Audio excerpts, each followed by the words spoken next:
tetangga yang nanti kelak dia itu akan tidak menuntut saya ya Allah. Hanya dia itu setiap lewat ke depan rumahnya dia itu pegang pagar. Ya Allah, berdoa setiap mau ke warung atau kemana lewatnya dia itu pegang pagar. Ya Allah, jadikan keluarga ini keluarga yang soleh, suaminya ahli masjid, keluarganya ahli penutup aurat, ahli kebaikan, ahli agama ya Allah. Enggak lama keluarga ini semuanya jadi orang yang soleh. Gara-gara kerisauan kita memikirkan tetangga kita, takut tetangga kita tidak kumpul di surganya Allah Subhanahu wa Ta'ala. Tanamkan itu di hati. Itulah yang paling penting kita agar terbebas nanti di akhirat. Tuntutan dari Allah, tuntutan dari baginda Rasulullah SAW, dan tuntutan dari tetangga-tetangga kita. Sampaikan apa yang sudah didapat di SLC ini. Karena kita ini hidup di dunia sebentar saja. Mungkin ibu duduk di sini SLC terakhir. Mungkin 2 tahun lagi, mungkin 2 bulan lagi atau 2 tahun lagi, kita tidak tahu. Tapi yang jelas, kullu nafsin dha'iqatul maut. Setiap orang akan mengalami kematian. Ada cerita lagi, masih ada 5 menit. Satu kisah yang membuat semangat kita untuk menyampaikan kebaikan kepada orang lain. Suatu ketika ada orang Yahudi. Orang Yahudi ini menantang Syekh Abdul Qadir Al-Jailani, pimpinannya para wali. Wahai Syekh, kamu itu apakah betul seorang pimpinannya para wali? Apakah betul engkau ini adalah seorang yang punya karomah tinggi? Orang-orang pada mengagungkan engkau bahwa engkau adalah orang yang punya karomah, mengakui engkau adalah seorang pimpinannya para wali. Coba buktikan ke saya karomah engkau. Akhirnya Syekh Abdul Qadir Al-Jailani ini, terus apa? Maunya kamu apa? Saya ini punya kakek, dikubur di kuburan yang besar.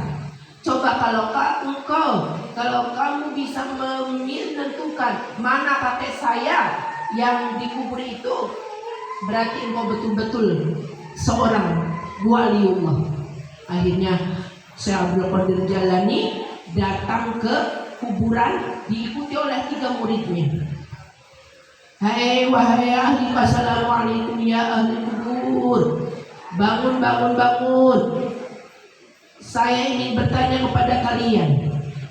Ini saya ditanya oleh seorang Yahudi, pengen tahu di mana letak kuburan kakeknya.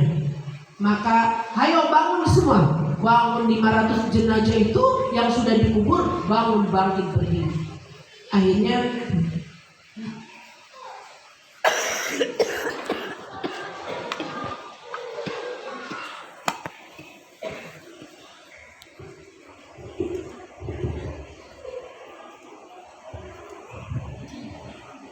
Akhirnya orang Yahudi itu,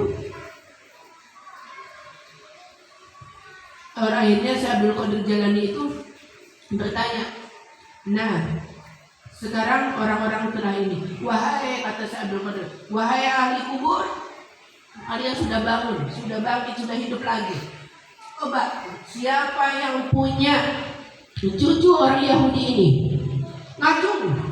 Akhirnya ngacunglah orang Yahudi, yang kakeknya orang Yahudi itu, yang barisnya ada di ujung, yang dikubur di ujung. Wahai orang Yahudi, apakah betul dia itu adalah kakekku? Betul wahai. Betul wahai Syekh Abdul Qadir Jailani. Ya, aku sekarang baru mengakui engkau adalah seorang wali. Kata itu segitu, wahai para ahli kubur, silakan kembali ke tempat.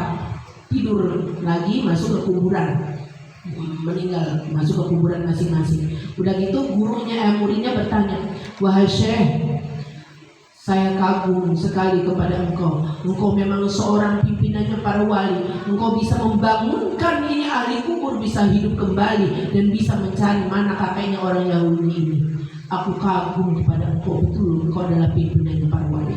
Kata Syekh Abdul Qadir Jailani, wahai muridku, ini adalah karomah kecil, karomah yang tidak ada apa-apanya. Maukah kamu tahu karomah yang besar? Mau, wahai Syekh. Saya ingin tahu apa karomah yang besar. Karomah segini hebatnya bisa membangunkan 500 orang yang sudah meninggal. Ini disebut karomah kecil. Kata saya ini tidur Nabi Isa aja bisa membangunkan satu, ini sudah disebut mukjizat. Engkau bisa membangunkan sekaligus 5, membangunkan orang yang sudah meninggal 500. Ini sangat hebat. Tidak, ini adalah karomah kecil. Mau tahukah karomah yang besar? Apa itu Syekh? Karomah yang besar adalah karomah yang terbesar adalah karomah yang dimiliki oleh seseorang yang bisa menghidupkan hati-hati yang mati, hati-hati yang lalai, hati-hati yang lemah amalnya, hati-hati yang lemah imannya, hati-hati yang lemah ilmunya. Ini adalah karomah besar. Jadi wahai muridku, kalau seandainya engkau bisa menghidupkan orang-orang yang lalai, bisa menyadarkan orang-orang yang lalai, bisa membangkitkan, menyemangatkan orang-orang yang amalnya lemah, bisa menyemangati orang-orang yang hidupnya lemah, bisa menyemangati orang-orang yang imannya lemah, itu adalah kamu telah dikasih karomah terbesar dari Allah Subhanahu wa Ta'ala. Maka jagalah. Dan semua karomah ini Allah bagikan ke semua umatnya baginda Nabi Muhammad Sallallahu Alaihi Wasallam. Tanamkan. Saya insya Allah tidak bertujuan untuk menggurui ibu-ibu, karena saya amalnya masih jauh lebih baik daripada ibu. Cuman saya risau di hati saya, kalau takut di akhirat akan dituntut oleh Allah, akan dituntut oleh baginda Rasulullah, akan dituntut oleh ibu-ibu yang pernah datang pesantren ini. Kenapa Umi waktu di pesantren SLC tidak ingatkan aku, tidak memberitahu aku, tidak tahu sedangkan Umi membaca buku kitabnya lebih dahulu. Itu yang membuat saya risau. Jadi mohon maaf, saya tidak bertujuan untuk menggurui ibu-ibu semua, tapi untuk saling mengingatkan. Ibu ingatkan saya, ibu ingatkan saya di saat saya lemah. Silakan terbuka untuk WA saya, telepon saya.